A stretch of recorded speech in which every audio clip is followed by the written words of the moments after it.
আমরা তো বিগত সময়ে যখন শেখ হাসিনা ক্ষমতায় ছিল তখন আমরা দেখেছি যে ভারতীয় যে বয়ান, ইসলাম বিদ্বেষী যে একটা বয়ান ছিল এবং পলিটিক্স ছিল, এবং যারা ইসলামী রাজনীতি করে তাদের উপর অনেক নির্যাতনও হয়েছিল, সেই একটা রাজনীতি ছিল বা তাদের একটা বয়ান ছিল। এখন যদি আবার দক্ষিণ পন্থাদের উত্থানের জন্য আবার সেইটাই যদি ফিরে আসার ট্রেন্ড থাকে, তাহলে মধ্যপন্থার যে রাজনীতির কথা আমরা শুনি সেটাকে আদৌ আমরা পাবো কিনা, কিভাবে কি দেখছেন আপনি?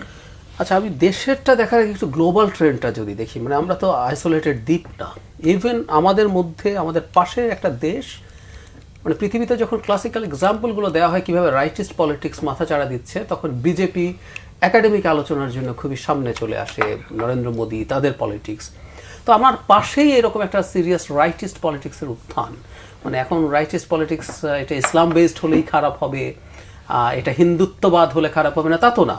All identity politics, all rightist পলিটিক্সকে আমরা ডিনাউন্স করি, সেটা যে নামে হোক, রেশিয়াল হোক, ট্রাম্পের যে হোয়াইট সুপ্রিমেসির পলিটিক্স সেটাকে আমরা ডিনাউন্স করি। তো এখন ঘটনা যেটা হচ্ছে, আবার আমরা এই পৃথিবীতেই বাস করি, তাতে যেটা দাঁড়াবে, বিজেপির মতো একটা দল ভারতে ক্ষমতায় আছে যে শুধুমাত্র মুসলিম না, অন্য হিন্দুদেরকে, যেমন ধরুন দলিতদেরকে, 22-23 কোটি দলিতকেও মানুষ মনে করে না। 20 কোটি মুসলিম, 22-23 কোটি দলিত, মানে 40-45 কোটি মানুষ তার কাছে মানুষ না, সাবহিউম্যান। কিন্তু গ্লোবাল পার্সপেক্টিভ বলছে এটা করেও জনাব মোদী ট্রাম্পের বন্ধু হতে পারেন। গ্লোবালি ব্যাপারগুলো এরকম। তাহলে আমাদের এখনো যুক্তির প্রশ্ন। একই সাথে আবার গ্লোবাল পার্সপেক্টিভটা হচ্ছে ইসলামী যে রাইটিস্ট পলিটিক্স, সেটার আবার আলাদা কনসার্ন আছে ওয়েস্টে, সেটা আমাদের মাথায় রাখতে হবে। এখন আমাদের উত্থান কোনটার ঘটছে এবং কোনটাকে নিয়ে আমরা মাথা ঘামাবো বা ভয় পাবো। আমাদের দুটো মোটা দাগের ইসলামিস্ট পলিটিক্স আছে। একটা হলো একদম আলট্রা র্যাডিক্যাল পলিটিক্স, ও এই প্রসেসের মধ্যে নাই, ও নির্বাচন এগুলো সবগুলোকে মনে করে এগুলো হারাম, গণতন্ত্র হারাম, এখানে যাওয়া যাবে না, তারা পারলে কোনো একদিন ফাইট করে খেলাফত কায়েম করবেন। আমি তাদের এক ধরনের অনেস্টি আছে বলেও মনে করি, কারণ সে প্রকাশ্যে ঘোষণা করছে আমি এটা করবো। ইরানে হয়েছে, আমরা যদি পারি ইরানের মতো করে পাওয়ার করব। সমস্যা আমাদের দাঁড়াচ্ছে আসলে যারা কনস্টিটিউশনাল পলিটিক্স করে, কনস্টিটিউশন ইসলামিস্ট পলিটিক্স করে। এখন খেয়াল করবেন, কেউ কেউ বলে যে ওয়েস্টেও তো খ্রিস্টান ডেমোক্রেটরা আছে। এখন ওটা থাকা এটা থাকা একই কিনা আমরা নিশ্চিত নই এখনো, কারণ পশ্চিমে যেসব ওই দল আছে তারা কিছু খ্রিস্টান ভ্যালিউজ তারা এখানে ঢোকাতে চায়, কিন্তু ও বলে না আমি আসার পর বাইবেল অনুযায়ী বা এটা অনুযায়ী দেশ চলবে, ওইটা বলে না।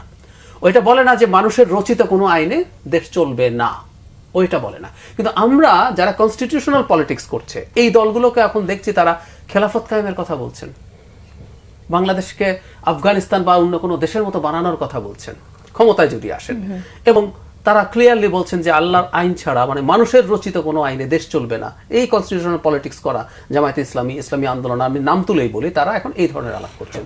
তাহলে খুব সিরিয়াস প্রশ্ন এখন আমাদের সামনে এসে হাজির হয়েছে, যেই দলগুলো এই আলাপ করছে এটা তো আসলে কনসার্নিং ব্যাপার। এখন ইন্ডিয়াকে আমরা দোষ দেই আর ওয়েস্টকে দোষ দেই। ও যদি দেখে বাংলাদেশে কিছু দল বলছে, তাহলে আমি বলবো এটা ক্যামোফ্ল্যাজ করছে, যে ঠিক আছে আমি ভোট করব, কিন্তু ভোট করে যদি ক্ষমতায় আসি তাহলে আমি কিন্তু ওটা করব। তাহলে সে আমাদের এই কনস্টিটিউশনাল ফ্রেমওয়ার্কে কি রাজনীতি করতে পারে?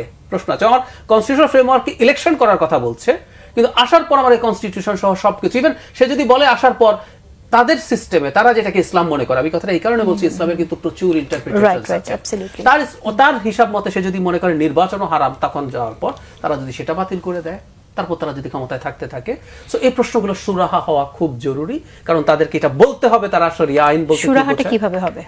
তাদেরকে এখন মিডিয়া থেকে বা সব জায়গায়, ধরুন আমি একটা স্পেসিফিক উদাহরণ দিই, চুরির জন্য হাত কাটতে হবে, এটা একদম কোরআনের আইন। সুদ হারাম স্পষ্টভাবে কোরআনে লেখা আছে, কোরআনে, এগুলো আমি হাদিসের দিকে যাচ্ছিও না। তো এই যে ঘটনাগুলো আছে, ধরুন এখন তাদেরকে এই জিনিসগুলো ক্লিয়ার করতে হবে যে আমরা যদি ক্ষমতায় আসি বাংলাদেশে সুদ বলে কিছু থাকবে না।